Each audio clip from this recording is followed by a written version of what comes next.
अस्सलाम वालेकुम दोस्तों। आज हम उस दीवाने की बात कर रहे हैं जो पैदल ही केरला से मक्का के लिए निकल पड़ा है। जी हाँ, आप समझ गए होंगे, हम सिहाब की बात करने वाले हैं। तो आप सभी जानते हो, हज करना इस्लाम के 5 स्तंभों में से एक है। उन सभी वयस्क मुसलमानों के लिए जीवन में एक बार का दायित्व है जो शारीरिक रूप से सक्षम है और जो इसे वहन कर सकते हैं। इस साल भारत से लगभग 79,000 हज यात्री इस्लामिक आस्था के आध्यात्मिक केंद्र मक्का के लिए उड़ान भर चुके हैं।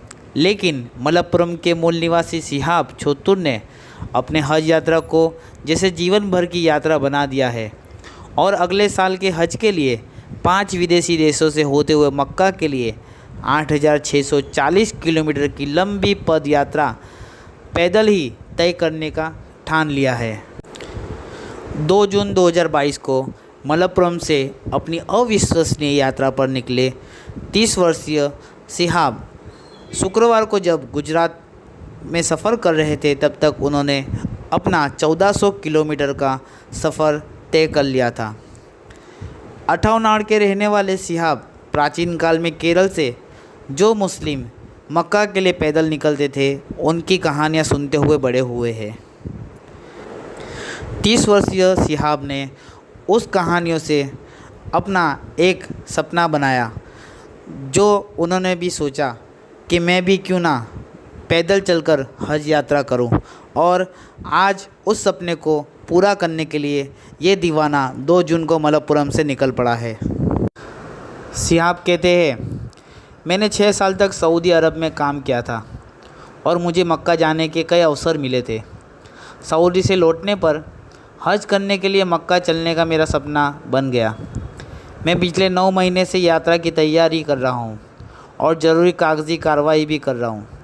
मुझे पता है कि विस्तृत योजना बनाने का कोई मतलब नहीं है, क्योंकि यात्रा अनदेखी भूमि और अज्ञात लोगों के बीच है। इसे समझने के लिए मुझे इसका अनुभव करना होगा।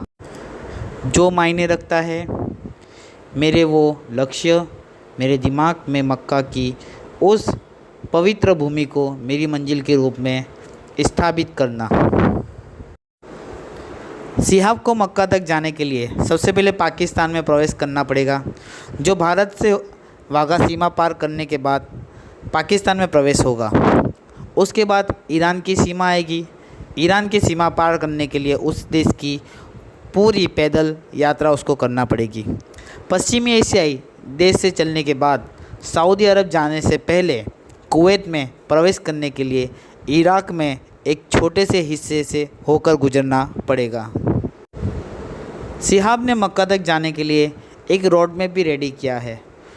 उनका सोचना ऐसा है कि वो 280 दिनों में ये दूरी तय कर लेंगे और ऐसी उम्मीद भी जताई है। उनका सफ़र अब तक अच्छा रहा है, क्योंकि उन्होंने जो 25 किलोमीटर दैनिक लक्ष्य निर्धारित किया था उसकी बजाय एक दिन में लगभग 37 किलोमीटर की दूरी तय कर रहे हैं। सिहाब के साथ इस समय केरल के उनके 3 दोस्त भी मौजूद हैं। साथ ही यात्रा को सुविधाजनक बनाने के लिए कर्नाटक की 6 सदस्यीय टीम वर्तमान खंड में उनका पीछा कर रही है। सिहाब ने कहा है कि यात्रा के लिए शोध और तैयारियों में लगभग उनको 9 महीने का वक्त लगा है और सबसे कठिन हिस्सा वीज़ा की और कागजात की तैयारी करना था। पाकिस्तान और कुछ अन्य देशों में प्रवेश करने के लिए वीज़ा प्राप्त करने के लिए उनको लगभग 45 दिनों तक दिल्ली में रहना पड़ा। सिहाब ने अपने प्रयास की राजनीतिक और धार्मिक पृष्ठभूमि के बावजूद सभी लोगों से मदद मांगी है। कांजीपुरा में एक सुपरमार्केट चलाने वाले सिहाब ने कहा है कि यह उनकी मां का समर्थन है और प्रोत्साहन था जिसने उन्हें यात्रा शुरू करने के लिए प्रेरित किया, और कहा कि उनकी पत्नी और परिवार के अन्य सदस्य भी बहुत ही सहायक थे। आगे सिहाब कहते हैं, मैंने एक महिला की कहानियाँ सुनी है जो कई बार भारत से मक्का पैदल ही हज यात्रा के लिए गई थी। मुझे नहीं पता कि क्या ये सच है। मेरी माँ कहती थी कि अगर किसी महिला ने ऐसा प्रयास किया हो तो बिल्कुल भी असंभव नहीं है कि कोई नौजवान भी ये काम कर सकता है। इसी तरह कहानियाँ से प्रेरणा लेकर आज मैं मक्का के लिए पैदल ही हज यात्रा के लिए निकला हूँ। एक तरह से सिहाब प्राचीन हज तीर्थ मार्गों का पता लगा रहा है, जो न केवल धार्मिक सर्किट थे बल्कि वाणिज्यिक मार्ग भी थे, जो सदियों से विभिन्न देशों और राज्यों के बीच सांस्कृतिक आदान प्रदान के अलावा प्राचीन दुनिया में माल की आवाजाही की सुविधा प्रदान करते थे। एक लेख में भारतीय राजनयिक डॉक्टर औसफ सईद साहब बताते हैं कि प्राचीन काल में इतिहास में जब मुग़ल काल था, 18वीं सदी तक भारत के तीर्थ यात्रियों के पास या तो थल कारवां या नौकायान जहाज़ों द्वारा मक्का की यात्रा करने का विकल्प था। हज and Indian experience in history शीर्षक वाले एक लेख में कहा कि उत्तर पश्चिम भारत के माध्यम से भूमि मार्ग से यात्रा करने वालों को लंबे, चुनौतीपूर्ण और ख़तरनाक इलाकों से गुजरना पड़ता था, जिसमें सफ़ी द्वारा नियंत्रित अमित्र शिया क्षेत्रों को पार करना भी शामिल था।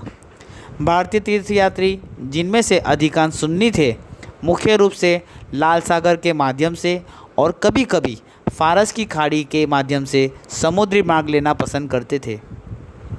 हालांकि 16वीं शताब्दी में हिंद महासागर पर बड़े पैमाने पर समुद्री डकैती और सख्त पुर्तगाली नियंत्रण ने लाल सागर के माध्यम से मार्ग को एक कठिन कार्य बना दिया था। आज़ादी के बाद 80 के दशक तक अधिकांश भारतीय सरकार द्वारा शुरू किए 11 जहाज़ों में से एक में तीर्थ यात्रा के लिए यात्रा करते थे और उस समय के 20,000 विषम तीर्थयात्रियों में से केवल एक छोटा सा प्रतिशत ही हवाई जहाज़ से यात्रा करता था। लेकिन उड्डयन उद्योग के तेज़ी से विकास के साथ जहाज़ यात्रा, जिसे जेद्दा तक पहुंचने में 7 दिन लगते थे, वो धीरे धीरे महद अंश कम हो गई। केरल से निकला ये दीवाना सिहाब गुजरात की अभी 1400 किलोमीटर तक की सफ़र तय कर चुका है। सिहाब का जोरदार स्वागत हो रहा है और बड़ी संख्या में लोग सड़क किनारे उनका अभिवादन करने और उनकी एक झलक पाने के लिए जमा हो रहे हैं। सिहाब ने अब तक अपने रुकने के लिए मस्जिद को अपना माध्यम बनाया हुआ है और खाने के लिए, आराम के लिए उनका पहली पसंद मस्जिद ही रही है। सिहाब के पैदल ही हज यात्रा के फैसले के बाद प्रतीत होता है कि सिहाब चित्तूर बातचीत का मुख्य विषय बन गया है। स्रोत के अनुसार सिहाब चित्तूर ने मक्का सऊदी अरब से चलकर हज 2023 की यात्रा करने की योजना बनाई है। सिहाब चित्तूर कथित तौर पर इस साल और अगले साल हज के लिए सऊदी अरब जाने में कामयाब रहे। लोगों ने सिहाब चित्तूर की अल्लाह के प्रति उनकी प्रतिबद्धता और भक्ति को सुनने के बाद उनकी तलाश शुरू कर दी है।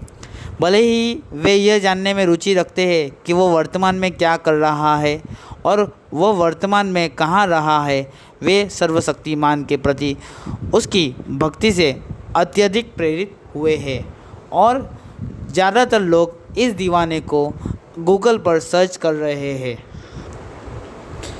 रिपोर्ट के अनुसार सिहाब चित्तूर ने जुलाई 2022 में मक्का सऊदी अरब के लिए अपना ट्रैक शुरू किया और अगले वर्ष फरवरी तक मक्का सऊदी अरब पहुंचने के लिए वो प्रतिबद्ध है। सिहाब चित्तूर ने बताया कि वो लंबे समय से इस यात्रा की योजना बना रहे थे और भारत, पाकिस्तान, इराक, ईरान और कुवैत के रास्ते सऊदी अरब पहुंचने की उम्मीद कर रहे थे।